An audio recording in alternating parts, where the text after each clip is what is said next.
Gyda'ch newyddio. Diolch yn eto Dduw unwaith eto am y fraint o gael dod ger dy fron. Ni'n cyflwyno'n hoedfaith o fel terdyn plith, tywalt ysbryd anno. Ni'n gofyn hyn oll trwy enw a ceiddiant ein harglwydd Iesu Grist. Amen. Croeso'n gwasanaeth ar ôl yr oedfa fe fydd na banau drws nesaf yn y neuadd. Fydd ein hoedfa nesaf pnawn Sul ym hanner adi 3. Yn agosau nawr fydd ein noson o emynau ar y 15fed o'r mis yma. Nos Iau ym hanner awr di 7 yma yn y capel. Os dymunwch chi gyfrannu tuag at yr achos, mae plat ar gyfer y casgliad yng nghefn y capel. Gadewch ni nawr ganu emrif 145, iachawdwr dynol ryw tydi yn unig yw fy migael da. 145 gen i sefyll i'w chanu.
Byddwn darlleniad o'r epistol Paul at yr Rhufeiniaid, y drydedd benod ac yn dechrau yn yr 20fed adnod. Rhufeiniaid penod 3, adnod 20. Am hynny, trwy weithredoedd y ddeddf, ni chyfiawnheir un cnawd yn ei olwg ef, canys trwy'r ddeddf y mae adnabod pechod. Ac yr awr hon, yr eglurwyd cyfiawnder Duw heb y ddeddf, wrth gael tystiolaeth gan y ddeddf a'r proffwydi, sef cyfiawnder Duw, yr hwn sydd trwy ffydd Iesu Grist, i bawb ac ar bawb a gredant, cynnes nid oes gwahaniaeth, o blegyd pawb a bechasant, ac ydynt yn ôl am ogoniant Duw. A hwy wedi cyfiawnhau yn rhad trwy'r ras ef, trwy'r prynedigau sydd yng Nghrist Iesu, yr hwn a sodo Duw yn iawn trwy ffydd yn ei waed ef, i ddangos ei gyfiawnder ef trwy faddeuant y pechodau a wneithid o'r blaenau, trwy ddioddefgarwch Duw, i ddangos ei gyfiawnder ef, y pryd hwn, fel y byddai efe yn gyfiawn ac yn cyfiawnhau y neb sydd o ffydd Iesu. Pa le gan hynny y mae y gorfoledd, efe a gewd allan, trwy ba ddeddf, a'i deddf gweithredoedd, nage, eithir trwy ddeddf ffydd. Yr ydym ni gan hynny yn cyfrif mae trwy ffydd y cyfynheir dyn, heb weithredoedd y ddeddf. Ai yr iddewon y mae efe yn ddiw yn unig, ond nid yw i'r cynhedloedd hefyd, yn wir y mae efe i'r cynhedloedd hefyd. Gan mae un Duw sydd, yr hwn a gyfiawnhau'r enweidiad wrth ffydd, a'r dienweidiad trwy ffydd. Wrth hynny, a ydym ni yn gwneithio'r ddeddf yn ddi-rym trwy ffydd, na ato Duw, eithir yr ydym yn cadarnhau'r ddeddf. Bydd bendith Duw ar iair sanctaidd ef. Gadewch ni nawr droi at ein harglwydd mewn gweddi.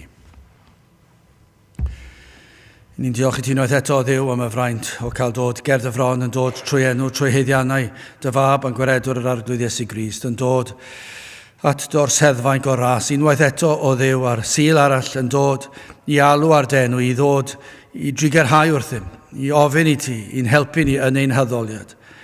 Ac wrth i ni gyffesu o Dduw unwaith eto o'r flaen.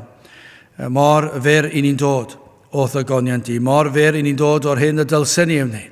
O feddwl ein bod ni'n blant i ti, ni'n dod yn fyr dro ar ôl tro. Wrth i ni ddod i ti, i geisio dy wyneb, i gannu dy glodydd. Mor aml yn dod heb baratoi'n heneidiau yn y ffordd cywir. Ac yna wrth i ni ddod mewn i ti, ac i geisio dy wyneb di, ac i gannu dy glodydd. Ac o feddwl o Dduw y traddodiad a'r hanes sydd yn ein gwlad ni, a trwy dy ras di, ar hyn sydd wedi ddarparu ni. Fod gennym dy air di mewn cyfieithiad mor anhygoel. Bod gennym yr emynau yma i ti godi dynion oedd yn a gwragedd oedd yn cyfansoddi'r emynau yma, yr geiriau yma sydd wedi para'r canrifoedd, a'r tonau yma sydd yn llawn parchedig ofn. Ac o Dduw wrth i ni feddwl bod y fraint gennym i ddod i dy foliannu di, yn gwybod ein bod yn defnyddio'r pethau rwy ti wedi bendithio yn y gorffennol. Ac eto Dduw, mor bell mae'n celonau, mor aml. Wrth i ni i gannu'r geiriau yma o Dduw, mor aml, nad ydyn ni'n cofio yr hyn i ni wedi chanu. Ac felly ni'n gofyn ti fadde ni, nad ydyn ni yn daddoli di yn y ffordd sydd yn dy blesio di, mewn ysbryd a gwirionedd. Helpa ni o Dduw yn ystod yr oedfa hon, i ddod i'r man honno lle ein bod yn gosod ein golygon arna ti, yn ceisio dy wyneb di, yn galw arna ti, i bresennoli dy hun yma, ac o Dduw gad i ni wybod beth yw presenoldeb yr arglwydd yn ein plith. Gad i ni ddeheu amdano. Helpa ni i bledio ath ydi, a byddi di yn dod lawr a thrigarhau wrthym. Yn y dyddiau yma sydd yn dywyll ac yn mynd yn dywyllach, i ni'n gofyn i ti i ddod a goleini yr efengil. Bydd yna lewyrchu y goleini yn ystod yr oedfa hon. A bydd yna rhyw lygedyn o leini yn dod, wrth i ni ystyried y air di, ac wrth i ni geisio dyrchafu Crist. A bydde di'n dod ac yn ein nerthu ni, ac yn ein helpu ni, ac yn ein harwain ni. A bydde di cadw'r un drwg i ffwrdd. O Dduw, mae e wedi gwneud gymaint o ddrwg, gymaint o niwed. Ac eto Dduw, yr wyt ti yn sofran, yr wyt ti yn holl alluog. Ac felly o Dduw, i ni yn gofyn, i ti'n cadw ni. Ac y bydd dydd yn dod, lle bydd y air di yn cynyddu ac yn llwyddo ac yn cyrraedd yn eidiau pobl, trwy nerth yr ysbryd glân, ac y byd enw di yn cael ei foliannu unwaith eto, goriwch pob enw arall. Felly o Dduw, i ni yn gofyn, a bydde di yn bendithio'r oedfa a'r holl ddydd ac yn y paratoni ar gyfer wythnos i dy wasanaethu di. Helpa ni sefyll mewn ffordd na fyddwn ni yn cydymffurfio ar byd, na fyddwn ni'n ildio i temptasiynau'r byd, ond y byddwn ni'n sefyll yn y ffordd yr wyt ti am i ni sefyll. Yn llawn cariad a gras ac eto yn llawn cydernid a nerth yr ysbryd glân. I ni yn gweddio Dduw am ein hoedfa arbennig y noson o emynau, bydde ti nawr yn paratoi pobl fydd ag awydd i ddod, ac i ddod i gannu dy faw, ac y byd y bresenoldeb gyda ni. Paratoni nawr ar gyfer y noson honno, a tyrd a phobl i fewn, i glywed am ffordd a chawdwriaeth, ac i gannu am ffordd a chawdwriaeth. Tyrd, bendithio ni nawr diogela ni arwain yn ein hoedfa, i ni gofyn hyn oll trwy enw ac heiddiant ein harglwydd Iesu Grist. Amen.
Dewch ni ganu rhif 252 o tyred un iachau garedig ysbryd. 52 gyn ni sefyll i'w chanu.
Dawen testyn o'r epistol Paul at y Rhufeiniaid, y drydedd benod, adnod 25.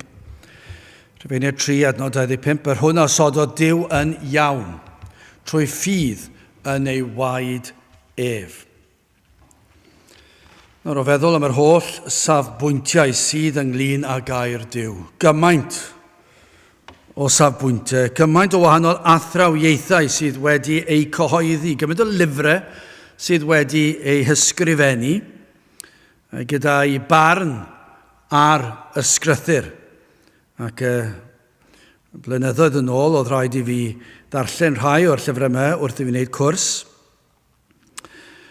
Ac oedd yn ddigalon i ddarllen yr hyn oedd awduron yn ysgrifennu am ffeithiau oedd mor amlwg, oedd mor syml allech chi ddweud i'r Cristion, ac eto gyd o'n nhw'n gallu tynnu fe'n ddarnau, ac oedd e'n anodd i ddarllen, ac yn drist iawn i ddarllen, a mae yna siwr o fod hwnna wedi liosi gymaint o weithiau, gymaint o wahanol farn sydd tuag at air Duw. A gweddau o air Duw nad yw pobl yn ei hoffi hyd yn oed.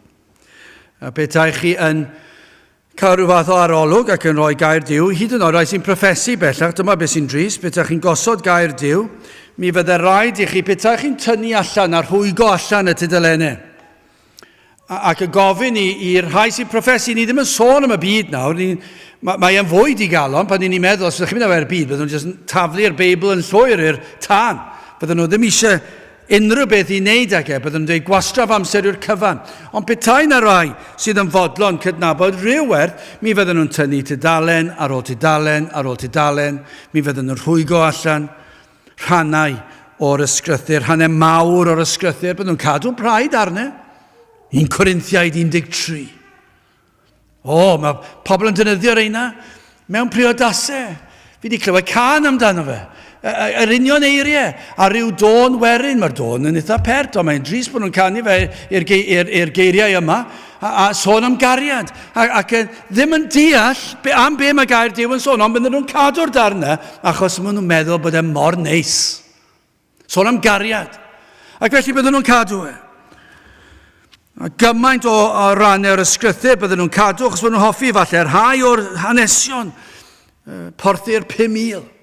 A'r wirth fyna fydden nhw'n dweud yw, dysgu sut i rannu, a helpu'r tlawd, a helpu'n gilydd. A bydden nhw'n dweud, dyna'r neges, dyna'r prif bwrdwn o neges, o bod Iesu Grist wedi dysgu pobl i fod yn neis i'n gilydd, ac i rannu neiddo ni, a meddwl am bobl eraill. A dyna yw'r neges. A dyna be fydden nhw'n cadw'r darna mewn na. A dyna beth chi'n gweld trwy gydol. Yr ysgrythyr bydden nhw'n tynnu rai darnau mas. Dwi ddim yn licio hwnna. Ac felly sail nad ydynt yn hoffi rhannau. Efallai wrth rwygo allan, neu eraill yn newid y pwyslais ac yn dweud, wel, gall fod bod eisiau ni newid y cyfieithiad fan hyn. Mae'r cyfieithiad yn anghywir. Gall e ddim golygu na. A dyna beth yw cyfieithiadau modern ar y cyfan. Ddim yn hoffi'r hyn y mae'r gwreiddiol yn ei ddweud, ac felly yn ei wneud yn haws, nid yn unig o ran yn ieithyddol neu'n ramadegol, maen nhw'n meddwl wneud yn haws i'r ymenydd neu'r galon fodern i'w dderbyn. Chos ni ddim yn licio'r math yno o Dduw. Duw, cario Duw, ni ddim eisiau meddwl am Duw sydd yn flin. Ac felly maen nhw'n newid y geiriau. Dyna beth maen nhw'n wneud yn aml. Neu, fe fydden nhw'n gadael e mewn a maen nhw'n dweud, wel, maen nhw wedi dod at y casgliad, mae hen ffasiwn yw'r pwyslais hynny, i ni wedi datblygu yn yr oes hon, a credant felly bod yna reidrwydd arnynt i newid y pwyslais, gan fod dyn nawr wedi moderneiddio, ac fel na oedd pobl yn arfer meddwl am chwant ac anfoesoldeb, ond erbyn hyn, i ni wedi moderneiddio, ac i ni, yn ôl pob sôn yn yr oes fodern yma, wedi dod i sylweddoli bod dyn yn gallu gwneud unrhyw beth mae moyn. Unrhyw fath o anfoesoldeb, does dim ots. Ac felly, os yw'r ysgrythyr yn condemnio'r peth, maen nhw'n dweud, wel, mae rhaid bod yn anghywir, oedd o'n iawn ar y pryd, bydden nhw ddim yn dweud bod yn iawn ar y pryd, ond mae dyn wedi datblygu dros yr oesoedd, ac wedi dod yn ei ddoethineb i weld bod gair Duw yn anghywir. Felly, maen nhw'n newid y pwyslais, newid gair Duw. Mae'n ofnadw yn diw, mae'n waith yna, mae'n warth. Ac eto mae'n ddealladwy yn diw, sut gall e'n ddigwydd. I ni'n gallu deall sut mae wedi digwydd. Mae'r Beibl yn ddigon eglur. Mae'r Beibl yn dweud bod dyn yn ddall. Mae dyn yn gyfan gwbl ddall. Ac mae dyn yn farw yn ysbrydol. Ac mae dyn yn elyn i Dduw ac yn elyn i'r gwirionedd. Dyna beth mae'r Beibl yn ei ddysgu. Mae'r Beibl yn dysgu ni, dyn ddim yn hoffi goleuni gair Duw. Ac fod dyn yn fwy cyffyrddus yn y tywyllwch. Mae hwnna i gyd, mae'r ffeithiau yna i gyd trwy gydol yr ysgrythyr. Dyna beth mae'r Beibl yn dweud. Ac felly mae'n neud yn haws i ni ddeall, yn dweud. I ni ddim yn disgwyl i, os bys ni'n stopio car ar either stryd, ac yn gofyn nhw, stopiwch am funud bach, ni eisiau gwneud arolwg, a gofyn iddyn nhw i bar nhw, dwi ddim yn mynd i ddod fel sioc i ni, nag yw e? Mae'n rhyfeddu fi bod yr eglwys diwygiedig wedi cael sioc bod llywodraethau yn dod â deddfau sydd yn erbyn gair Duw, fel petai yn syndod o syndod. A bod ni wedi cael ei rhyfeddu.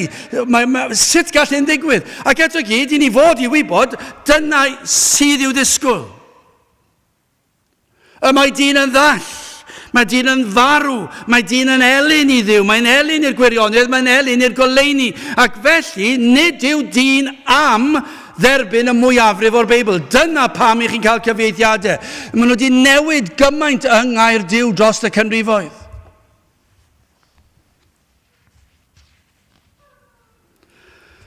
Mae mor anodd o'r gwreiddiol dychmygu sut mae'n bosib newid geiriau fel yr rhai sydd yn blaenau i olygu'n rhywbeth arall. Ond wrth gwrs mae dyn mor ddall, mae'n rhaid i ddyn newid yr adnod hon. Rhaid, achos dwi ddim yn adnod neis iawn i'r dyn cyffredin. Dwi ddim yn licio meddwl bod Duw yn gallu bod yn flin ac yn mynd i farnu.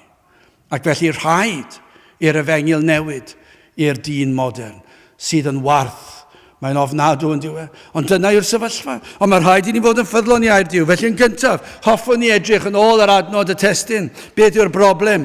Ac yn ail, beth yw'r datrysiad? Ac yn drydydd, yn olaf, y dull sydd yn cael ei ddefnyddio i ddatrys. Wel, yn gyntaf, y broblem.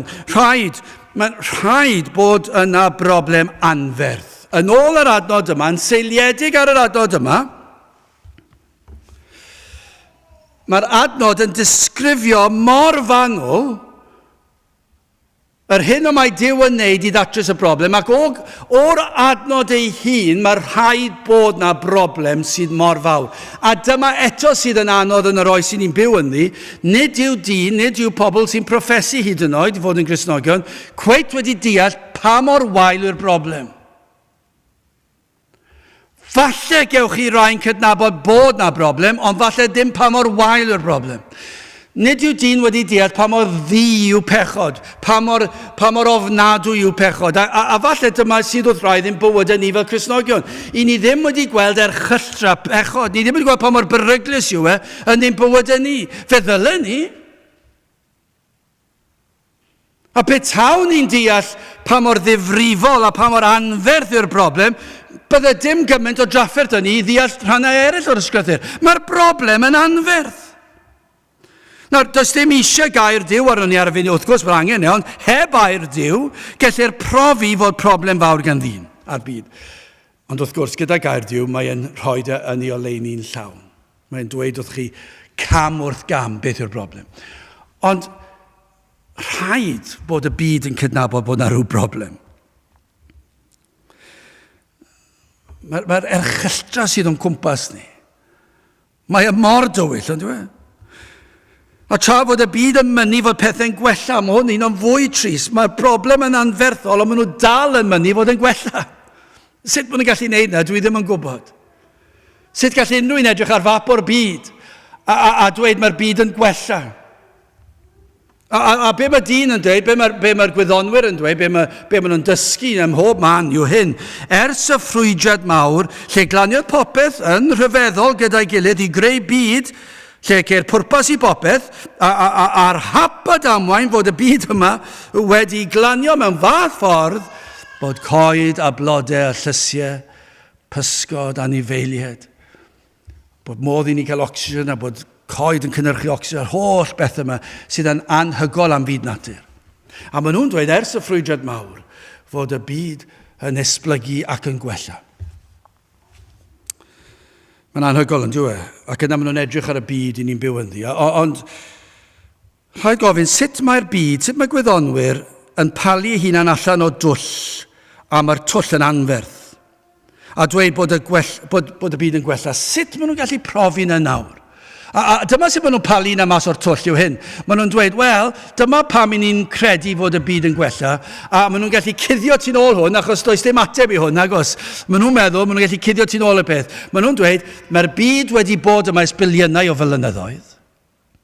I ni'n dweud bod Duw wedi creu y byd yn ei lawnder, fod coeden yn barod wedi tyfu yn llawn, fod y nentydd yn barod wedi ffurfio a'r cymoedd, a'r nentydd yn rhedeg lawr y mynyddoedd ac yn creu'r cymoedd yma ac yn y blaen, yr afonydd yma. A bod y moroedd wedi cael ei greu yn barod gan Dduw yn llawn pysgod. A fod yr holl beth yma yn ei le ar mynyddoedd, bod nhw gyd ar gwlad lle mae'r ia a'r eira mawr a'r holl bethau. Maen nhw'n dweud bod wedi bod ers biliynau flynyddoedd. Fe na Duw creu rheini yn barod wedi ffurfio yn ei llawn yr dyn, yn barod fel dyn, wedi tyfu fel dyn a gwraig oedd yn wraig, nid yn blentyn. A fe na Duw creu Addag ac Efa. Dyma be mae'r Beibl yn dysgu, ond be mae'r byd yn dweud yw fod biliynau o flynyddoedd cyn hynny, ac yn ystod y 5,000, 6,000 o flynyddoedd ers hynny, bod dirywiad, ond roedd o blip bach yw e. Siwr o fod. Dyna falle beth nhw'n dweud. Achos mae dyn yn mynd i wella ymhen chydig mwy o filiynau o flynyddoedd. A felly maen nhw'n ddigon hapus i byd yn dysgu'r beth. A felly pan mae dyn yn trial lladd ei gilydd ac yn bomio ei gilydd a cysau ei gilydd a dwyn o'i gilydd a dwy celwydd i'w gilydd a dwyn gwragedd ei gilydd neu gwir ei gilydd ac yn camdrin pobl ac yn gwneud yr holl beth erchill yma ac yn mynd y waith ac yn waith ac yn waith ac wrth i bob canrif unheibio mae'r byd yn mynd am fwy tywyll ac yn fwy erchill ac yn fwy creulon a mae'r gwyddonwyr yn dweud wel mae'n mynd i cymryd biliynau o flynyddoedd a fi neb ohonyn ni yma i ddadlau'r peth. Mae'n anhygoel fod unrhyw yn credu'r fath beth.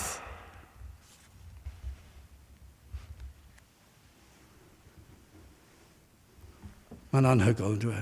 Mae mor drist. Mae dallineb dyn mor drist. Mae'n ddall i rhyfeddod y greadigaeth. Mae'n ddall i'r hyn o mae Duw wedi dweud yn ei air. Mae Duw wedi dweud sut gath y byd cael ei ffurfio. Mae wedi dweud beth ddigwyddodd iddi. Mae Duw wedi dweud wrthon ni bod adda wedi pechu a bod Duw wedi dod am arwolaeth, bod wedi cosbi adda, bod e'n flin gyda dyn a bod e wedi cosbi fe yn gorfforol, yn ysbrydol ac yn dragwyddol fod na farwolaeth ar bob lefel. Dyna be mae'r Beibl wedi dweud. A mae'r Beibl wedi dweud fe fydd y byd yn parhau yn ei bechod ac yn mynd yn waith fe fydd na ryfeloedd a sion o ryfeloedd. Dyna beth sydd wedi digwydd a mae'r Beibl mor gywir. Mae mor gywir. Rhaid i pawb cytuno â hyn ac eto mae dyllineb dyn yn dweud. Hyd yn oed yr rhai sydd ar mwyaf gobeithiol a mwyaf positif, rhaid i chi gydnabod bod y byd mor dywyll pan ni'n deffro yn y bore. Sut ych chi'n teimlo? Ond nid yw bywyd yn frwydr yn aml i beidio gadael i dymer ddrwg gychwyn y dydd. Mae yn frwydr yn dweud, os ych chi ddim yn deffro'n dda iawn yn y bore, dwi'n mynd i cymryd lot i upsetio rhywun ar ddechrau'r dydd. Neu pan mae rhywun yn edrych yn flin arno ni, neu dweud gair sydd yn brifo'n teimladau. Ein greddf yw bod yn grac neu ateb nôl, neu pa hawl sydd gan nhw ddweud y fath beth, neu edrych arno fi yn y fath ffordd. Ond nid yna yw'r greddf naturiol. I'r mwyafrif, falle bod yna rai sy'n mwy positif, ond mae'r mwyafrif, maen nhw'n ymateb felly, ond dydyn nhw?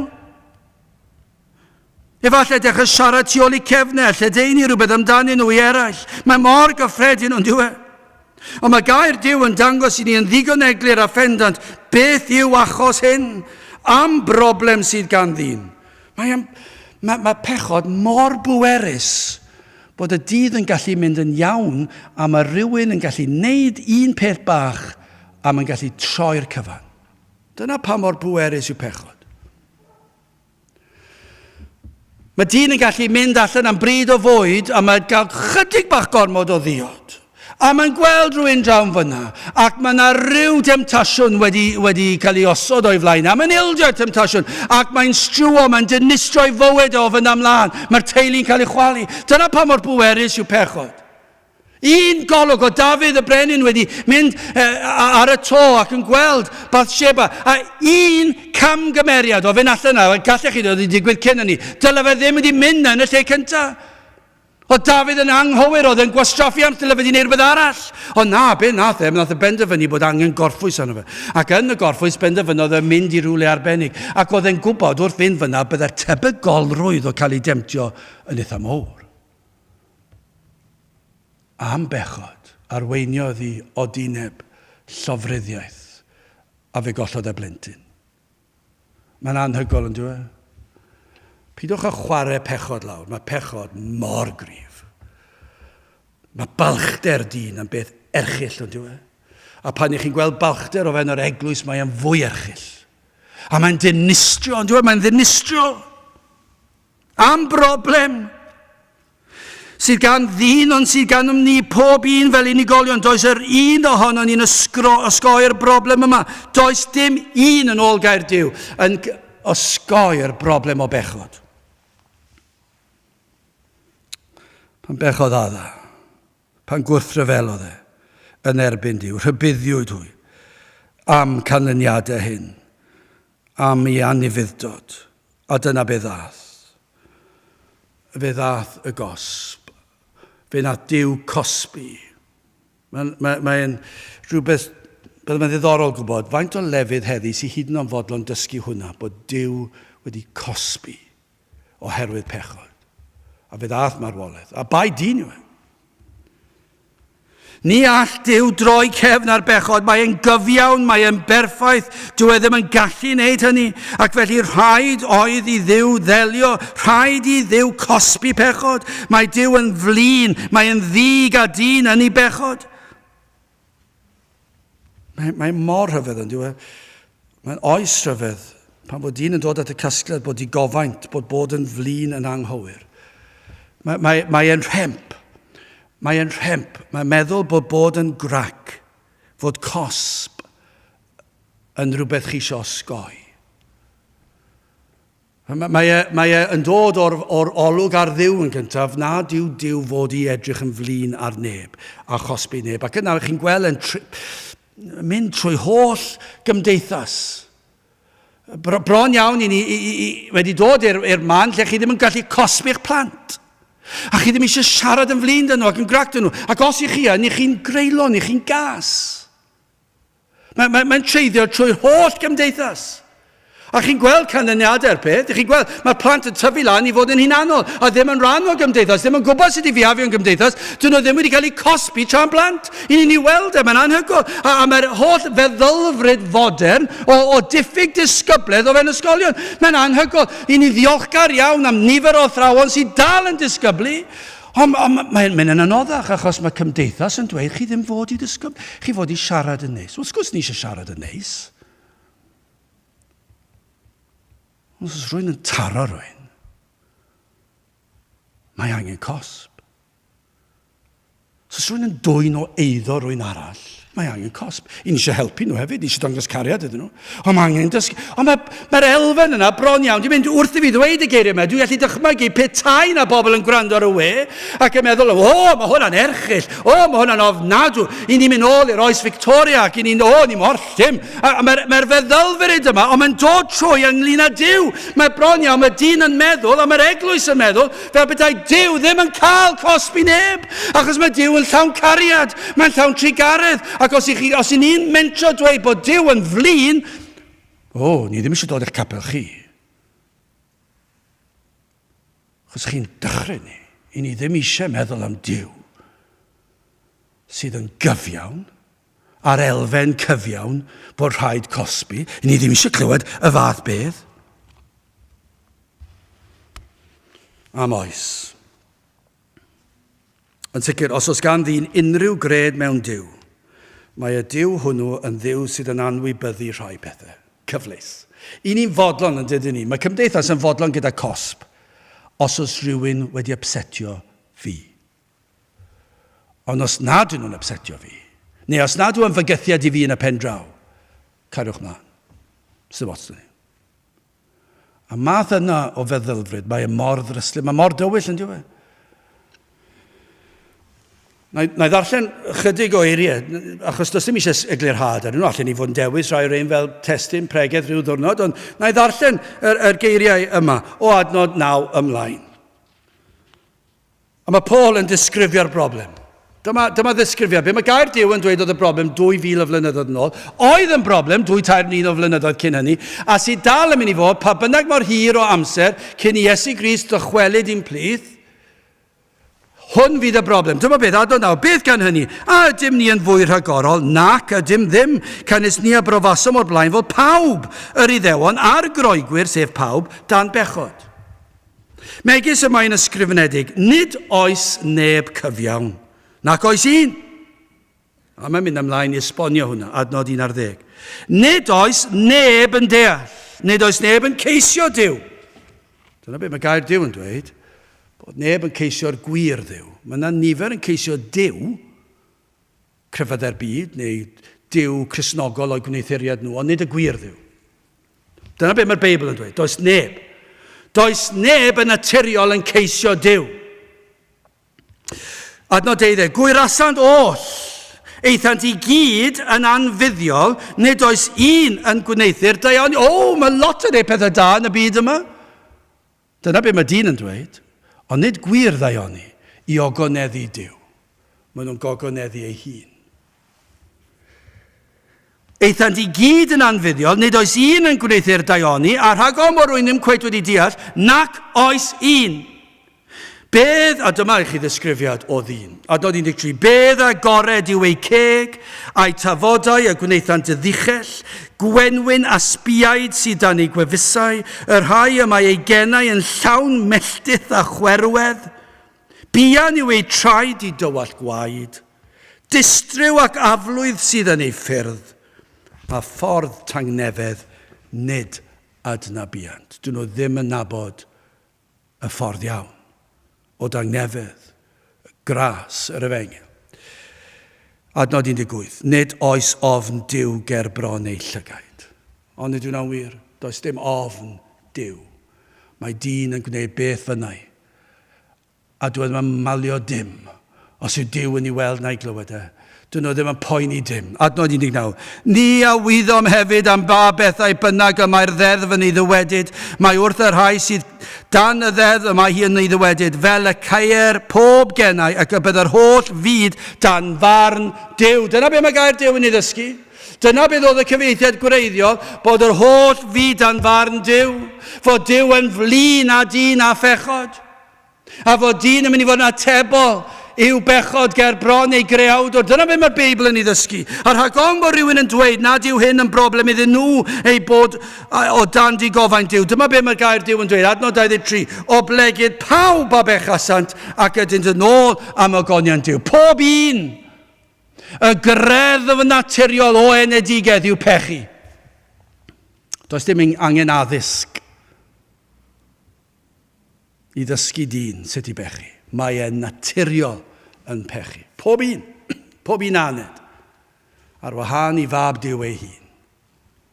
Yn bechaduriaid. Mae'n broblem. Mae'n broblem fawr yn dwi. Mae'n ddifrifol. Mae'n erchill o broblem. Mae di dynistrio'r byd. Mae dyn yn llawn atgasedd. Tuag at cyddyn ac tuag at Dduw. Wel, yn ail. Beth yw'r datrysiad? Wel, adnod 24 a 25, rhan gyntaf 25 am heddi.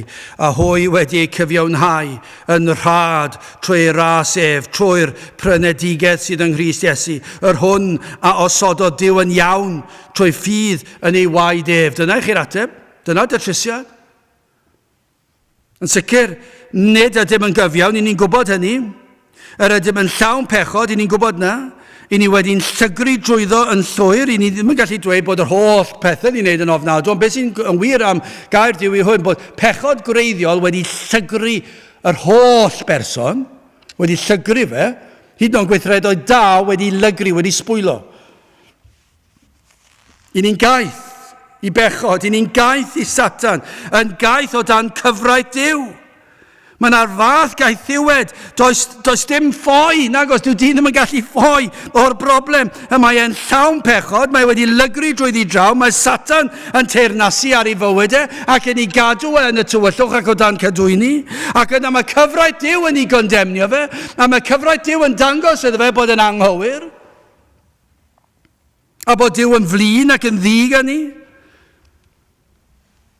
Ond dyma ni'n cael yr ateb, y datrysiad. Mae'n dweud wrth ni bod Duw yn ein cyfiawnhau. Fod Duw yn ein prynu. Ac fod Duw yn delio a'i ddigofaint ei hun yn ein herbyn ni. Dyna beth mae'n dweud wrth ni. Mae Duw yn dweud dwi'n flin, ond fe na i ddelio gyda fy nicder fy hun. Na i ddelio gyda'ch caethiwed chi na'ch prynu chi. Na i ddelio gyda'ch ffaith eich bod chi'n bechaduriaid na'ch cyfiawnhau chi. Prif neges Paul yma. Mae Duw sydd yn gwneud y cyfan, ef sydd yn darparu'r datrysiad. Nid cyfres o gyfarwyddiadau sydd yma, sut y gallwn wella'n hunan mwyn delio am problem. Dyna be mae crefyddau heddi yn ei ddweud. Dyna be mae crefydd Cristnogol yn ei ddysgu heddi. Ewch chi lawer o gapeli heddi, a be fydden nhw'n dweud yw hyn. Fydden nhw'n dweud, dyma sut ni'n gallu delio da'r broblem. Gallu delio da'r broblem trwy trial fod yn well fel pobl. Beth am i ni'n helpu'n gilydd? Beth am i ni? Beth am i ni ymuno yn y neuadd y ddinas, y neuadd y dref, neu'r pentref? Beth am i ni gwrdd nos iau? Gewn ni bwyllgor bach, a gewn ni, be newn ni? Newn ni drefnu noson barbecue yn yr haf. A cael y plant i ddod mewn, a'r ifanc. A cael y teimlad yma o gymdeithas. A beth am i ni cael rhyw brosiect bach, a falle bod nhw'n dod lan o rhywbeth fel hyn, mae bod rhyw ffens neu rhyw wal angen i beintio. A beth am i ni wneud e gyda'n gilydd? Achos chi'n wneud e gyda'ch gilydd, chi'n dod i nabod eich gilydd, a chi'n dod i fod yn hoff o'ch gilydd, a chi'n parchu'r adeilad, a maen nhw'n dod lan o pob math o syniad, allwch chi'n mynd ymlaen. Beth am i ni wneud hyn a'r llall, ac wrth wneud hynny fydd yn gwella cymdeithas.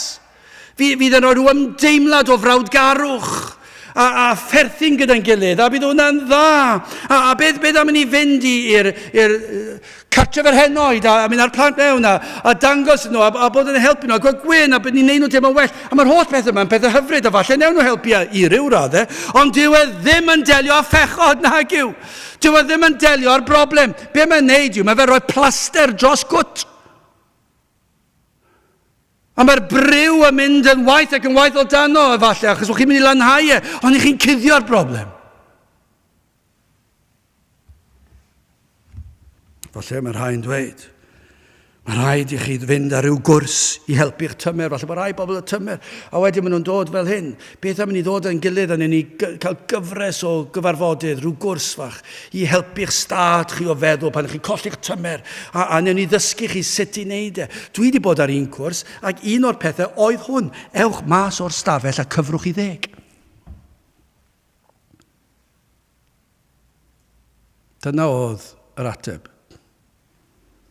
Mae wedi gwastraffu diwrnod gwrando ar y fath o ddwlu. Nawr, wrth gwrs, falle bod cyfri 10 yn mynd i helpu chi beidio dweud rhywbeth ar y fan ar pryd. Dyma'n datrys y broblem.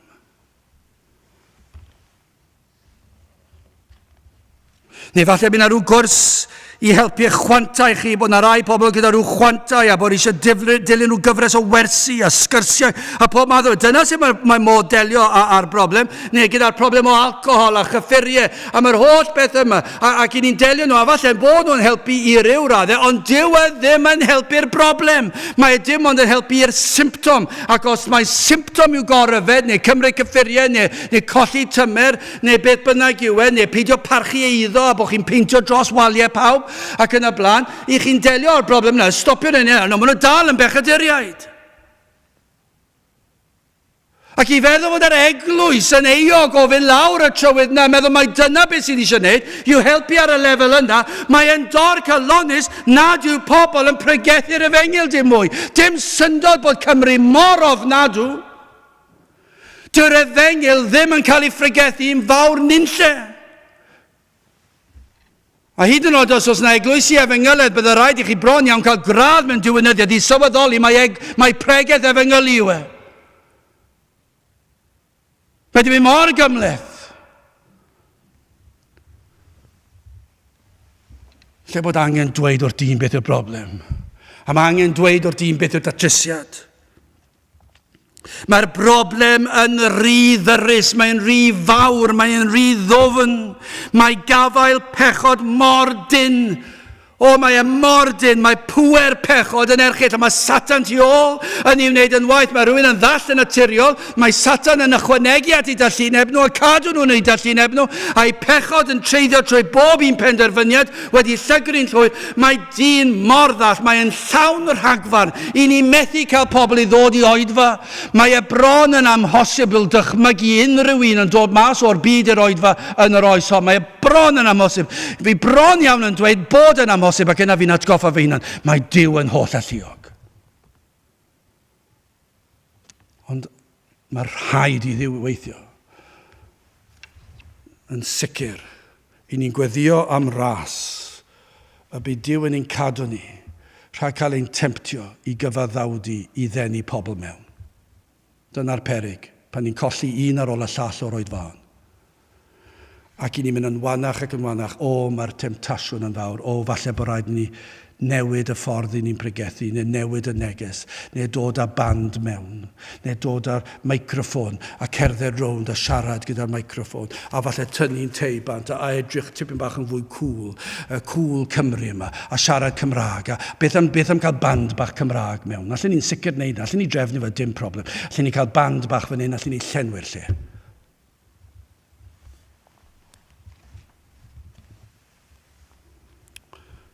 Beth fydd hynny'n wneud? Fydd yn wneud y broblem yn waith. Mae'r broblem mor erchyll, ond rhaid i ni gredu fod Duw yn gallu dweud y gair. Achos Duw sydd wedi rhoi y datrysiad i ni, mae wedi rhoi i ni, mae wedi wneud yn glir i ni. Darparo Duw, gosod, dyma beth mae hwn yn dweud wrth ni, fe ddarparo Duw, neu fe gosododd Duw o'n blaenau. Adnod 25, yr hwn a osododd Duw yn iawn. Mae Duw wedi gosod i'r Iesu. Mae e wedi gosod yr Iesu, yr iawn, o'n blaenau ni. Mae e wedi darparu'r ateb. Trefnwyd ffordd cyn i'r byd cael ei greu. Dyna beth mae Duw'n dweud. Dwi yn gosod yr ateb o'ch blaen chi. A'r ateb yw Iesu Grist. Nid yr ateb yw mynd allan i gymdeithas a gwella cymdeithas a golchi'r briwiau ar y croen i ffwrdd y betai. Mae'r broblem yr iddofn. Mae rhaid cael llawdriniaeth o'r fwyaf ar yr enaid. A dyma'r ateb y mae Duw wedi gosod cyn i'r byd cael ei ffurfio. Fe trefnodd y diwdod. A mae'r emyn yn ei ddweud yn y ddarllen yr emyn. Cyn llunio'r byd, cyn lledu'r nefoedd wen, cyn gosod haul, na lloer, na ser i'ch ben, beth? Fe drefnwyd ffordd yng nghyngor tri yn un i achub gwael golledig eog ddyn. Dyna'r datrysiad. Fe gafodd ei ddatrys cyn i'r byd cael ei greu. Mae'n ddirgelwch yn dweud. Trysorwyd gras, rhyw anherfynol stor yn Iesu Grist. Mae wedi rhoi'r ateb i ni. Yn Iesu Grist, cyn roddi deddfu'r môr, a'r rhedeg wnaeth bendithio'n arfaith ryd, fel afon gref lifeiriol dros y bryd. Mae'r utgor mawr yn seinio nawr i ni. O llyngdod llawn, sut? Trwy'r iawn ar galfari. Dyna'r ateb i'r broblem. Beth yw ateb problemau cyffur? Alcohol, tymer, godineb, chwant, balchder, ymladd, casineb, rhegi, allwch chi'n ymlaen, beth bynnag yw'r pechod. Hunan gyfiawnder, balchder crefyddol, allwch chi'n ymlaen. Beth yw'r ateb? Mae'r utgor mawr yn seinio'n awr i ni, o llyngdod llawn. Sut? Trwy'r iawn ar galfari. Mawl ym mhob iaith trwy'r ddeiar faith a fydd, a mangau'r groes a'r gwaed a'n rhoes yn rhydd. So, yr ateb yn ôl gair Duw ar yr emynydd wedi ddeall yw yr iawn. Gwaith yr Iesu yn ei fywyd a'i farwolaeth a'i atgyfodiad. Dyna'r ateb. Yr unig ffordd o ddelio â'r broblem o bechod oedd i Iesu Grist ddod, iddo fe dalu'r pris am ein rhyddid o gaethiwed. I ni'n gaeth i bechod ac i Satan, ond rhaid oedd i'r Iesu talu'r pris am ein rhyddhau ni, a fe wnaeth yna ar y groes. Rhaid oedd iddo fe ddelio'r condemniad o dan ei gyfraith ef. Fe gadwodd e'r gyfraith yn fy lle. Rhaid iddo fe guddio ni o ddigofaint y tad. Mae Duw y tad yn flin a dyn. Dyna be mae Beibl yn dysgu. Ac mae uffern yn aros. Ond daeth Iesu Grist i guddio ni o ddicter Duw y tad. Y pwyslais sydd yma yw fod y cyfan o ras. Bod e'n rhad. A'r pwysles trwy gydol y darnau yma, trwy gydol y ysgrifennu rhyw hyn, mae'n rhad, nad oes cyfraniad at y datrysiad ohonom ni. I ni ddim yn gorfod wneud dim, i ni methu wneud dim i helpu'r datrysiad. Mae'r cyfan o Dduw. Ni allwn wneud dim i ennill achubiaeth o ddigofaint. Nid ydym yn heiddi dim o fendithion Duw, ond y mae ef trwy ei ras wedi darparu ffordd ar ein cyfer am Efengil. Pam fydde pobl am newid hyn? Pam nad yw pobl am bregethu hyn? Pam fod capeli yn ffyrnigo yn erbyn Efengil fel hon, yn llawn gras a chariad Duw? Pam bod nhw eisiau newid e? Pam bod chi'n ffeindio pobl crefyddol yn cysau'r Efengil gymaint? Mae'r Efengil mor rhyfeddol. Mae'n llawn gras. Mae'n gariad Duw tuag at rai sydd ddim yn heiddi'r cariad. Rhai sydd wedi wrthod e. Yr hwn a sododd Duw yn iawn trwy ffydd yn ei waed ef am adnod llawn gobaith, ein hunig gobaith, i Dduw cynllunio'r byd, drefnu gyda'r diwdod, y tad a'r mab a'r ysbryd glân, y byddai'r Iesu yn dod i wneud yn iawn am ein pechodau ni. Dyna oedd yr unig ateb. Mae'n ormod o broblem. Ond dim ond un oedd yn gallu delio hyn, a Iesu Grist oedd hwnnw. Dim ond fe sydd yn gallu delio'r broblem. A daw y greiddiol, y term greiddiol a ddefnyddir yn yr adnod hon, o derm sydd yn cyfeirio at arch y cyfamod a'r drigareddfa, y man cyfarfod rhwng Duw a dyn, yr hyn oedd yn gorchuddio llechu'r gyfraith Duw. Sef yr hyn sydd yn peri bod Duw yn ddig a ni. Ac felly mae'r syniad yw bod angen rhywbeth i'n gorchuddio ni a chuddio ein pechod o olwg Duw. Chos os yw Duw yn gweld ni yn ein pechod, fi rhaid iddo fe gosbi. Mae e mor flin a phechod. Mae'n pechod ni yn torri gyfraith e. Mae e'n dramgwydd i Dduw. A mae rhaid i berffeithrwydd Duw gosbi pechod. Sut allwn ni guddio'n pechod o Dduw? Mae dyn yn gallu cuddio rhai pechodau o'i gyddyn, ond i ni ddim yn gallu cuddio'n pechodau o Dduw. Mae Duw yn gweld pob dim. Mae'n gwybod yr hyn sydd yn ein meddyliau ni, yn ein calonau ni. Mae'n gwybod yr hyn oedd cymhelliad y pechod. Mae'n gwybod y chwant a'r dyheuadau, mae'n gwybod y cyfan. Ac felly fedrwn ni ddim cuddio o Dduw o'i ddicter ei fod e'n flin. Ond dyma beth ni'n dysgu fan hyn, fe ddath Iesu Grist i wneud yr union beth. Dim ond ef oedd yn gallu bodloni gofynion y tad, dim ond Iesu Grist oedd yn gallu cadw'r gyfraith yn berffaith yn ein lle ni, ac felly fel ein cynrychiolydd fe wnaeth e hyn fy mwyn ni a chi, fe gadwodd Crist y gyfraith yn ein lle, ond rhaid iddo gymryd y gosb hefyd, achos i ni'n barod wedi tramgwyddo. Rhaid iddo ddelio a digofaint y tad. A dyna yw'r groes. Rhaid oedd cael y groes. Dyma oedd y trefniant cyn i'r byd cael ei ffurfio a'i greu.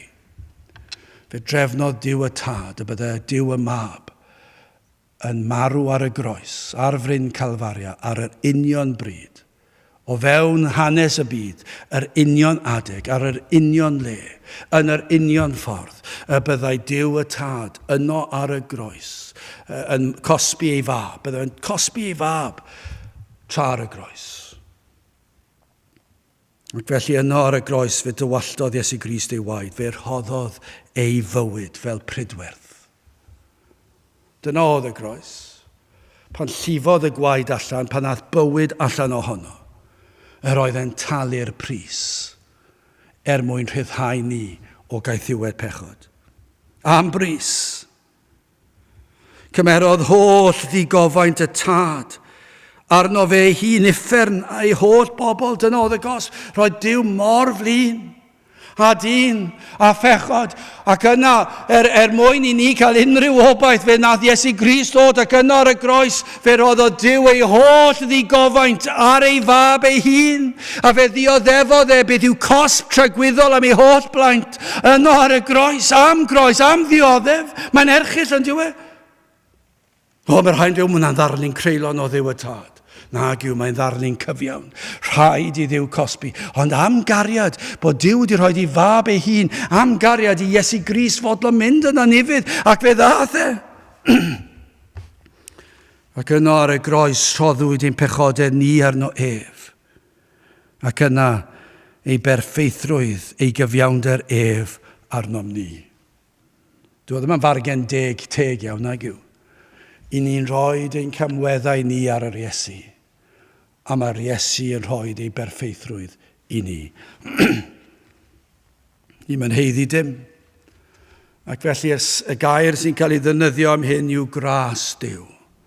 I ni ddim yn ei heiddi fe. Os oes yna rhywun yn gwrando ac yn teimlo pwysau euogrwydd i pechod, sylweddolwch hwn, y mae'r cyfan o ras. Chi ddim yn heiddi fe, ond dyna yw'r efengil. Fe ddath Iesu Grist i dalu'r pris i'r rhai sydd ddim yn heiddi fe. Yn fer i orffen y dull, ni wedi gweld beth yw'r broblem. Ac eto, efallai rhai dal yn dadlen erbyn hyn, os felly gweddiwch hyn o ddiw graslon, a gorllyged fe enaid i weld fy angen am Grist, i weld fy mhechod. Ac ar ôl i chi weld eich pechod, i chi ddod i weld sut darparodd Duw ffordd a chybiaeth i ddelio'ch problem chi, i ddanfon ei fab i chi, i wneud yn iawn am eich pechodau chi. Ond sut gall hyn ddod yn eiddo i ni? Wel, adnod 25 eto, hwn a sododd Duw yn iawn trwy ffydd yn ei waed ef. Rhaid i chi gredu, rhaid cael ffydd yn ei waed ef. Rhaid i chi ymddiried yn ei waed ef. Doedd ddim yn rhyw gred naturiol. Nid cred a geir pan fod pobl yn meddwl mae mynychu capel yn ddigon. Dyw hwnna ddim byd tebyg, dyw hwnna ddim yn gair Duw. Dyw ddim yn rhan o'r ffydd. Dyw ddim yn dweud trwy eich mynychu cyson o gapel crefyddol, Cristnogol, efengyledd, i chi'n cael eich achub a mae Iesu Grist sydd yn gwneud yn iawn, nac trwy ffydd. Iesu Grist sydd yn gwneud yn iawn, ond trwy ffydd yn yr hyn mae e wedi wneud. Fe sy'n achub, ond i chi'n goffi cael ffydd yn be mae e wedi wneud. Ond nid rhyw gred yw e, nid bod yn dda yw e, rhaid cael ffydd, ond nid ffydd naturiol yw hwn chwaith. Yr hyn a geir fan hyn yw ffydd achubol. Gwrthrych y ffydd sy'n achub, sef Crist. Fe nath y cyfan, fe dywallodd ei waed, fe bu farw ar y groes. Mae rhaid i chi gredu, mae dal rhaid i chi gredu, a dyma yw gras. Mae Duw yn ein harwain at y man lle talodd Iesu Grist y pris. Mae'n arwain ni at droed y groes, at y man lle llifodd y gwaed, o'r ffynon ar fryn Calfaria. Ef sydd yn dangos i ni'n pechod, ef sydd yn arwain ni'n henaid at y groes, ef sydd yn ein galluogi i droi o'n pechod, i ddod at y groes, i edifarhau. Ef sydd rhywsut, sut mae hwn yn digwydd, ni ddim yn gallu esbonio hwn, ond rhywsut, rhywbryd, trwy nerth yr ysbryd glân, mae wedi rhoi rhodd i ni o ffydd. Mae'r hedyn wedi cael ei blannu. Fe sy'n plannu'r hedyn o fywyd. A mae'r gallu'n cael ei rhoi i ni, mae'r rhodd o ffydd yn cael ei rhoi i ni. Lle gynt yr oeddech chi'n trio credu, nawr i chi'n ymddiried a chredu yn achubol. A mae hwn yn rodd, anod 8 o'r ail benod o Effesiaid, canys trwy ras yr ydych yn gadwedig, trwy ffydd a hynny nid ohonoch eich hunan rhodd Duw y Duw, nid o weithredoedd fel nad yn ffrostiau neb. Mae mor glir yn diwe. Wrth ddod at droed y groes. Mae'r ffaith bod chi wedi dod at droed y groes yn dangos bod yr arglwydd wedi dechrau gweithio arnoch chi wedi cael y gallu edifarhau i droi o'ch pechod, a chi'n dod at droed y groes, ac chi'n gweld y ffynon yma sydd wedi agor ar y groes a'r gwaed yn llifo, a chi'n gweld mae'r Iesu wedi talu'r pris, mae wedi byw y bywyd perffaith, mae wedi gwneud y cyfan yn fy lle. Am efengil, am newyddion da, llawn gobaith sicr a chadarn. Ac yna trwy ddod yno, mae'r arglwydd wedi'ch arwain chi yna, mae'n rhoi rhodd i chi. A rhywsut i chi'n dod i'r man lle chi'n gallu dweud, dwi'n credu fod yr Iesu wedi maddau'r cyfan, bod e wedi talu'r pris, fod e wedi delio fy mhechod. Mae fe yw yr iawn. A hwy wedi cyfiawnhau yn rhad trwy ras ef, trwy'r prynedigau sydd yng Nghrist Iesu. Yr hwn a sododd Duw yn iawn trwy ffydd yn ei waed ef. Gadewch i ni weddio. O Dduw, i ni yn diolch i ti am y ffordd a drefnwyd. I ni'n diolch am yr arglwydd Iesu Grist. I ni'n diolch am ei fywyd, am ei farwolaeth, ac yna iddo atgyfodi'n fuddugoliaethus ar y trydydd dydd. Tyrd o Dduw, gweithio yn ein plith ni gad i ni weld y law sydd yn llawn gras ar waith heddi. Fod yna rai yma neu rhai sydd yn gwrando yn dod at droed y groes ac yn derbyn yr hodd o ffydd. Tyrd, gweithio yn ein plith. I ni'n gofyn hyn o trwy enw ac heiddiant ein harglwydd Iesu Grist. Amen. Dewch ni orffen trwy ganu'r emyn honno 297, caid trefn i faddau pechod yn Yr Iawn. Mae iachawdwriaeth barod yn Yr Iawn. 297 gen i sefyll i'w chanu.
Nawr bydd ydi ras yn harglwydd Iesu Grist a chariad Duw a chymdeithas yr ysbryd lan, fod gyda chwi oll hyd byth. Amen.